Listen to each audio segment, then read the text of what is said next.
Now listen. The reason why we've left Accra, people have left their businesses, and we are here this morning spending the day with you. It's not in vain. I received a letter from a young man, and he said,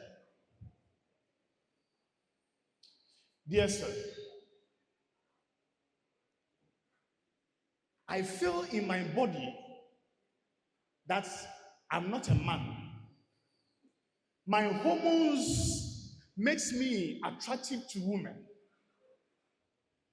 Anytime I take a bath, I begin to wrap myself around my bodies, hold my genitals, and what I am going through, I can't discuss with my parents. I asked my colleague boys, that, do you go through the same thing? He said, some will say no, some will say yes. He said, I tried to confide in an uncle. And he said, oh, God has given me the physique of a man, but my hormones and everything inside me is a woman. So let me teach you how you can overcome. And his uncle introduced him to sodomy. His uncle introduced him to gayism. He said, I've been having an affair with my uncle for the past 6 years. My parents are not aware. Some of you are going through certain changes you are not aware. One of the problems is that to some of us, there is no male figure in our lives to guide us as men. We've been through a number of schools. We've realized that most of the schools we go, close to 60% are single parents raised. This room, how many of you are here? You have both mom and dad staying together, taking care of you, talking to you. How many of you? Mom and dad together. Hands down. How many of you? Only mom. Only mom. How many of you? Only dad. A lot of young men are going through things. They are being raised by women and they are not able to guide these people. I was 17 years until I got to know who my father was. I was raised by 3 strong women. My great-grandmother, my grandmother, and my mother. These were the father figures I saw in my life. Where are the men? We are having a lot of men who are shedding away from their responsibilities. We are having men who are thinking that it's a man's world, so we can do anything. But what we have started from Campus Ignite is to raise men who think like Christ. Men who do not use muscles, but use their minds. Men who think and focus. You were born a male. You see, males are born, but men are built. Did you get that? Males are born, but men are built. How do we begin to build men who are thinking? Because manhood is formed through choices, discipline, responsibility, service, and character. If you don't have these things, we want to begin to have different breeds of men who are really thinking. So from today, you need to begin to make your choices right. As men from Opokuwari, very soon, your time will be up to leave the school. What will make you stand out in the crowd when you get out of here? Many boys are thinking that after here, I leave school. It's all about money, power, control, popularity, and all that. This is what social media is teaching us. That for men, you need to have money, power, control. But the kind of men we want to see who are making impacts are different breeds of men. There is a broken order of system in place. So a lot of men, we are shedding away from responsibilities. Broken homes, cultural confusion, economic pressure, and moral erosion has become the foundation for which men are not men anymore. There are men who are afraid even to marry certain kinds of women because they have not been built up. So truly, who are you reflecting as you are here? Manhood begins with a divine purpose, with image bearing. God said, I created you in my own image. One day, there's a certain man. His name, I'll tell you in a minute. He was driving, and he saw Ford Ranger parked on the roadside, very dirty, with stones under it. Then he asked, when he got down, he got out from his car and went to where the car is parked by the roadside. And he asked the person standing there, who is the owner of the car? And the man said, it's for me. He said, why is the car parked here? He said, it's giving me some problems. I can't find a solution to the problem. Then the man made a call and towed the car from the roadside. He said, follow me, sit in my car. He took the car straight to his garage, a huge garage. Within 30 minutes, his car was like new. And the man's name was Henry Ford. He made that Ford car. He said, I am Henry Ford. I can pass by the roadside and see my creation seated at the roadside. It will be an indent on my image to see a Ford car spoiled by the roadside. Friends, God made you. It will be an indent on the image of God for God to see you messing around, not carrying the right image of God. A lot of the young boys that are here, as we begin to churn out and move with our responsibilities, we need to begin to adopt certain qualities that God wants us to. Begin to have your image that God wants us to have. That is important for you to be able to note. Because manhood begins with a divine purpose. Today you must tell yourself that you need to be able to change certain habits in your life. And those habits, you need to be able to work on them yourself. And ensure that you can be able to be a different man altogether. If you listen to the story of Mr. Ernest Adebayo, he took responsibility right from the early age of his life. You think you are 15, 16, 17, so life must move on. There are stages of manhood that you go through in life, which every stage is very, very important. The one controlling the slides, you got to follow me. Every stage is very, very important for you to be able to ensure that you are doing that. There are stages. We have the dependency stage of your life. And that stage starts from age 0 all the way to the 19 years of life. You are dependent. This is the time you depend on your parents. This is the time you do your habit formation. This is the time you need to be able to go through and ensure that you are able to learn as much. At this stage, it's not about money. We are getting young people between 15 and 17 who want to make money at this stage. So they are getting into different things, betting their life away, getting into male prostitution. You'll be surprised.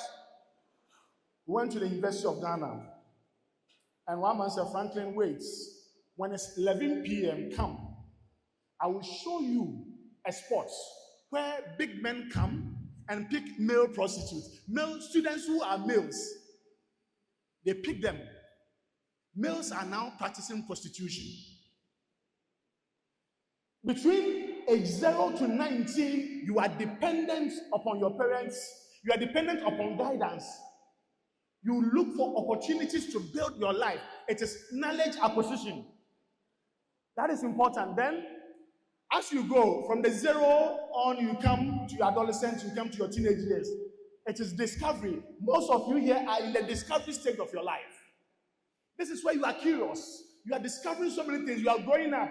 hair is coming under your armpit, your pubic area, your facial expression is changing. You don't understand. This is a discovery moment. And the discovery moment, you need to consult. You need to consult the right people.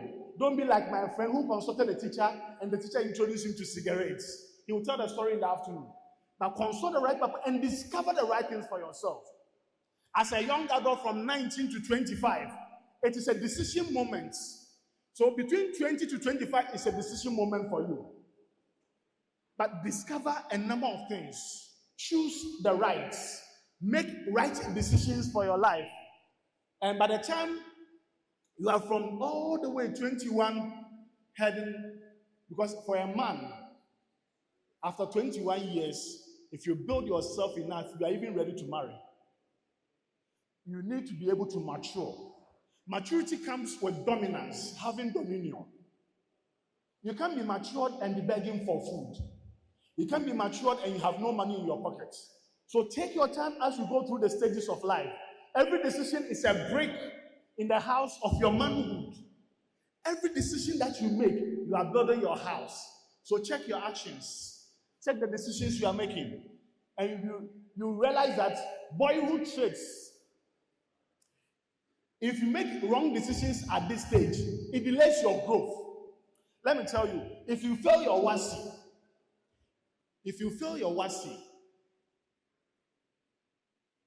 it delays your growth. Some of you, it takes you 2 to 3 years to be back on track. It takes you 2 to 3 years. So the person you started with, you wrote the same WASI, he passed, you failed. By the time he's in level 200, you are now catching up to finish WASI again. And by the time you get to level 100, that person will be in level 300, probably sometimes level 400. The decisions you make, certain irresponsible decisions, delay your growth. Mature alternatives like ownership, wisdom, initiative, and all of that help your growth to be able to move up. So imagine yourself. Amma has led us to imagine. What kind of a man, what kind of boy do you want to become? What decisions are you taking that can be able to change yourself? As of 1992, I was living in my village, small village near Mankesim. I was like tattered like this, dirty, unkempt, living in poverty with my grannies. And I look at my village and I realize that all the men have become weak and feeble. They live on alcohol and certain kinds of tobacco. And most of the guys, after BECE, they will write it in another town, and when they come back, they pour powder and welcome them. They have arrived, BECE, and that is the destination point for most of them. They pour powder on them. I stood afar one day and I said, this powder is a powder of limitation. I don't have to fall victim to this. So nobody took me to Accra. I sold kerosene in the village, and one day there was a big funeral. People from Accra and all over came. I asked one guy, I have saved enough money. I want to move to Accra and look for my mother. Do you know where she is? He said, yeah, I think I know where your mother stays in Accra. I said, you won't pay anything. I have my own money for lorry fare and everything. All that I need you is to hold my hand how to get to Accra. Friends, that decision changed my tattered clothing, changed the image I had in that village, and transformed me. You are fortunate you have been brought here. You are in a prime school, like OWASS. You have no excuse not to succeed. You have already been given a leverage, a platform to stand on. And that platform must never come down. We need the right men who look themselves in the mirror and tell themselves that I must change my family. Some of you are coming from very poor homes. You came and you have joined gang with the rich people here. You don't know. Afterwards, they are flying them out to US and UK. You'll be back to Akontombra. You'll be back to that village where you come from. So think and position yourself well. Education is a leveler. Don't joke with the studies you are going through here, because it is the beginning point to make you a different man. Remember, Education is different from schooling. You must never allow your schooling to interfere with the education. Get all the education that you need. Build yourself up. Tell yourself that I must be the solution to my family and take them out of poverty. You are maturing when you are keeping promises. Amma has talked about it. So maturity is not perfection, it is direction. There are some people here, you are young but you look matured because you think differently. That is what Campus Ignite brings to you. And that is important for you to be able to work on yourself. I end with the story of this young man. His name is Joseph in the Bible. Most of you know because you've been told the story all the time. But Joseph had a dream that I one day will rule the world, will rule my family. Like most of you here, you have a dream that one day you become the medical doctors, the surgeons, the IT professionals, the top-notch aerodynamics friends in this room. But that dream along the line can be shattered. Like Joseph, he was betrayed. He was sold. He was tempted. He was in prison. But I'll tell you, Joseph kept the dream alive. Joseph was faithful before promotion. He did not wait for power before acting like a man. He lived as one before the crown. Even at age 17, Joseph took leadership like a man. And in the long run, Joseph became the prime minister of a nation that he has no idea of, Egypt. One day, some of you may be sitting in cabinets.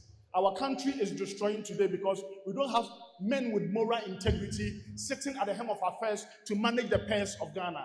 We all have become corrupted. We need some different breed of men who will stand up and say, enough is enough. We have destroyed the resources of Ghana enough.